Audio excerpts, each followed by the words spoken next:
Press the I button once and then quickly release. The display will read THI. Press and hold the I button to view the maximum temperature. Whilst pressing the I button, press the X button to reset the maximum temperature.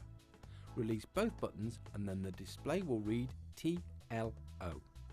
To view the minimum temperature, press and hold the I button. Whilst pressing the I button, press the X button to reset the minimum temperature. When you release the buttons, the display will read T1. Leave this for 10 seconds and the display will change back to the current temperature.